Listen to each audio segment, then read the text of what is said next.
Welcome to the Cauldron of Curiosities.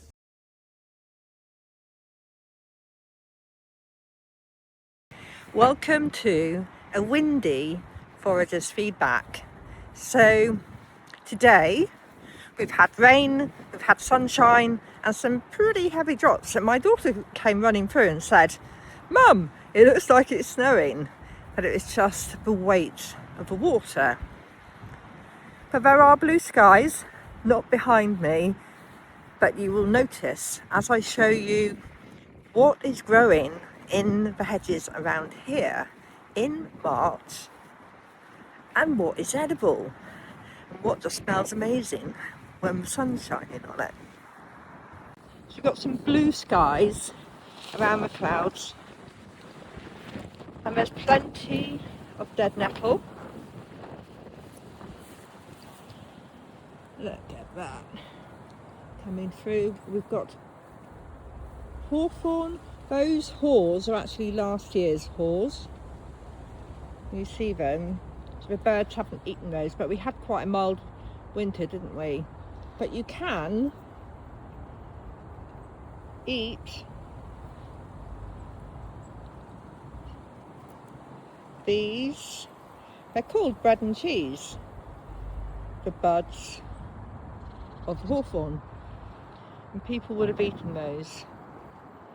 So that's coming through quite well, isn't it? These can be eaten as well. Just make sure you don't collect the ones that have been weed on. This area is not too bad. And you can see there is loads of cleavers. So I would be picking the bits of cleavers that's away from any dog or fox tracks. Got some more hawthorn there. The junk there is where somebody feeds a cat. And the very last of the violets. I walked past here the other day and it smelled amazing. And you can crystallise or coat violets with some sugar. We've also got yarrow in here. So it's really good because there's no pesticides used on the grass here. So it's allowing all of these herbs to come through. And you can see the violets there with their heart-shaped leaves. Beautiful, isn't it? So these are all plants that you can gather.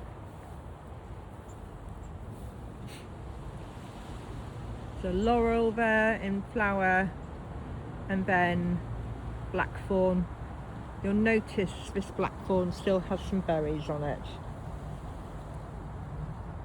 One of the things that you can do with the cleavers is obviously do your offerings as you would and take a small amount home, give it a wash, rinse it in cold water and pop some in your water bottle and allow the cleavers to distill into your water, and that will help you support your lymphatic system.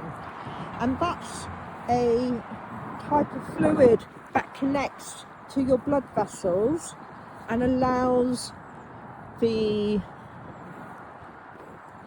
toxins to be pulled out of your body, and it runs through a slightly different network to how blood runs through. You might see people who are carrying a lot of fluid might benefit from drinking cleavers or even cooking some cleavers. And here we have a willow. I believe this is what we used to call a pussy willow. If I'm wrong, let me know.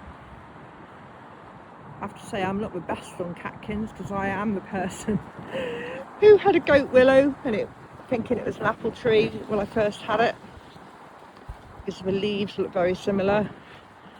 Yep, I'm always learning, so if you see something on the videos, do let me know. We've got more cleavers and bramble. I did select some bramble the other day to make a wreath, and I'm currently soaking it to soften it and turn it into a circle, and then I will be adding some other elements to it. This tree is slowly coming into leaf. I'm not sure what it is. Might be a hazel, looking at the number coming through there. Looks like it might be a hazel looking at the leaves. Hazel have a hairy leaf or a furry leaf. Hairy hazel. And this is the patch of brambles. So there are some stingy nettles in there. Now, a lot of people would be wanting to clear all of this out, but if you're wanting to get some nettles for drinking, then digging into this and the higher levels would be quite useful, because the dogs aren't going in there weeing on it. It's just something to think about. Sometimes it might seem like it's not very helpful, but it might actually help you get some herbs that haven't been weeded on a regular basis.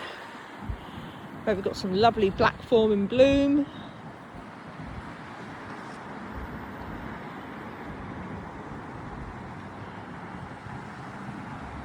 You see it there? Okay. There we go. And there is a dog rose. I've actually ordered a dog rose, so I'm going to grow it on my boat. I'll see how long I can go with it. And up there, and tucked away, is an alder tree. Now, often alders prefer to be by the water, but you will find Spanish alders or alders, and they grow quite happily in the areas that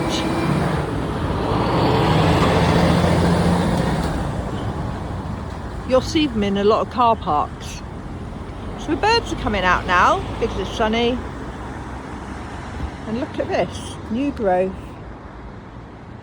Beautiful, isn't it? I can see, you see here where the flowers will be coming soon. So this is a type of laurel, but I'm not 100% sure whether this is a bay laurel. So I would look this up before I used the leaves on this. Just a note to look it up, always check it. It's a lot easier if you bought it and you know it yourself. It looks you can see the leaves on here, very similar to the bay, but it is part of the laurel family, and some of the laurels are poisonous, so be mindful of that. So saying goodbye. We've got a lovely sunshine shining at the moment, but I'm sure the clouds will be coming. And you'll notice there's a load of ragged robin in there, as well as the cleavers.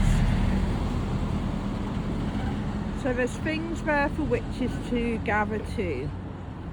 It's beautiful, isn't it? The spring is here, and all the leaves are starting to come out. Thank you for listening to this episode of The Cauldron of Curiosities. Don't forget to follow the podcast, share it with a friend, and keep your lantern handy for the next curious tale.